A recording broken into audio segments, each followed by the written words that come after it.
Hi there, this is Dr. E. Ruiz, owner of SpiritSpeaks MD YouTube channel. Thank you so much for tuning in to this episode of Manifest Your Best. This is our 91st episode, and I am following a new format now. Feel free to give me feedback by giving me a thumbs up if you like it, thumbs down if you don't, and let me know how you'd like for this to get better right here in the comments section below what you're watching now. I'm going to tell you, for those of you who are new, for those of you just tuning in for the first time, a little about myself and my inspiration to do these programs. I experienced messages from angels regarding family events, school events, etc. from a very young age.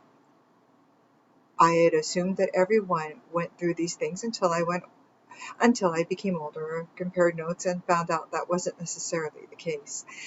Also, from a very young age, I had decided that I wanted to become a physician because I love the idea of helping people to heal. So, once I graduated from UCLA Medical School and completed not one residency but two, family medicine and psychiatry, I realized that I wanted to do more than simply heal at the physical level, because there was this whole other soul-oriented part of me. I wanted to include soul healing so that I can help you to heal yourself in a much more well-rounded way. Today, I'm going to go over something someone asked me. What is this that I'm going through? So let's see if you can figure out what's going on. This person, as well as others in situations like her, had been mentioning to me that they were experiencing. The first thing noticed was memory loss, issues with remembering more recent things from day to day. The next one is hypervigilance. Hypervigilance is about being on edge, coming from a fear-based place and being suspicious of danger happening. A third sign experienced was lacking empathy, shifting away from being as compassionate or sounding as empathic when we speak to people going through things. This is what we're talking about. It's like we feel too drained to put much energy into what other people are suffering through. A fourth, inability to focus. You may attempt to multitask, but you may find yourself being more easily distracted than in the past when you do this. Fifth, impulsive behaviors. Doing things more impulsively than usual because it's just easier to give in than to stand your ground. Sixth, feeling more apathetic toward life, and was wondering why. Is it that I am maybe just getting depressed? It's not that I necessarily feel suicidal, but I'm not understanding this. Seventh, little things that may not have bothered you before, you might lose your temper over. You might be yelling at someone over. Number 8, constantly having low energy, feeling as though even when you do get enough sleep, day after day, you find yourself still feeling exhausted, as if you could never catch up on your rest. 9th, distorted negative feelings about oneself. When we have negative beliefs that persist in a wide variety of areas in our life, this can be a sign of something more. And last, inability to prioritize one's basic needs. You may step into your own breaks without having lunch at lunchtime. You may skip or snack instead of having dinner.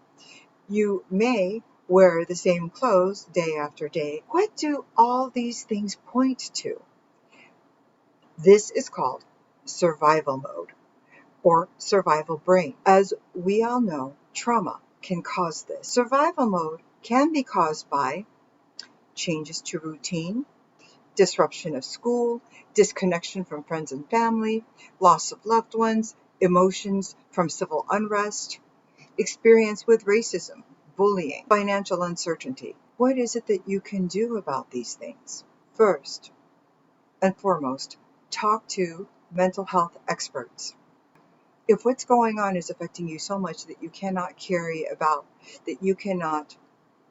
carry out your usual tasks, that's an important sign that you need to see someone. If you are experiencing these things, but your life still seems manageable, here are some tips for things you can do. 1, go easy on yourself. Know that this is only temporary. You're not doing anything wrong. You're doing enough, and you are not failing. You're having a physiological experience of stress. Next, find a way to move your body that feels fun. What you're doing is breaking that cycle of hyperarousal and fear. Exercise is a great way to release energy. You can get those endorphins running and make sure it's something fun. Next, reach out for support. And here's a good one. Practice grounding techniques, not just walking, but in nature. The reason I mentioned not just walking, but doing it in nature is because that is where you can reach in, talk to divine, and absorb nature's healing energy.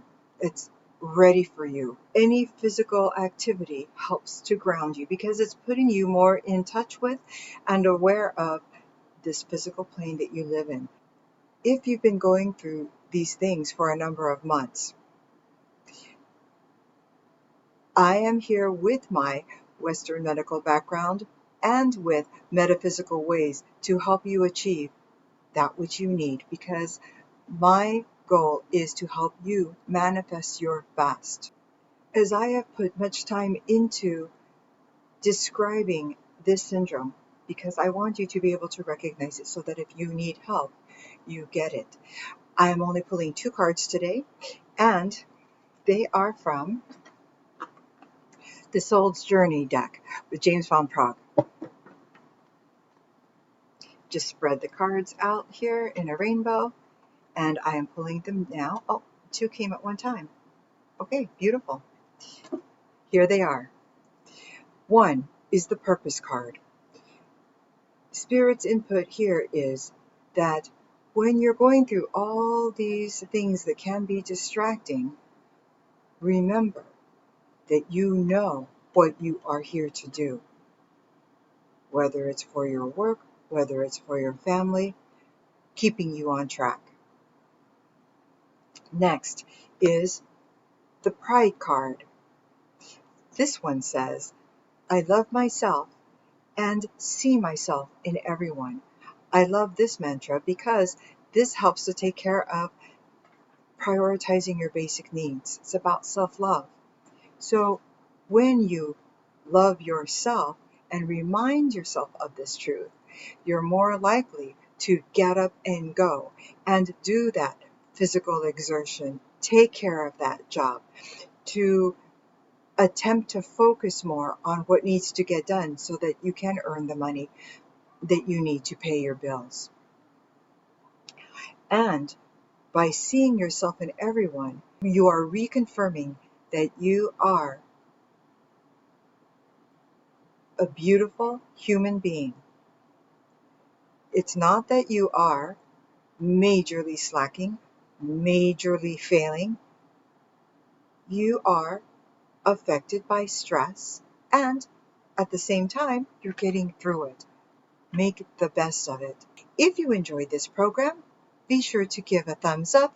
If you haven't subscribed, go ahead and hit that bell so that you don't miss another episode. I'm going to keep giving you tidbits to help you out in your daily living and getting some inspiration from Spirit. Are you ready to see how I can help raise your mental and spiritual health? Give me a text at 949-424-4494, and we will work out a complimentary consultation. I want to thank you for listening and for caring about manifesting your best.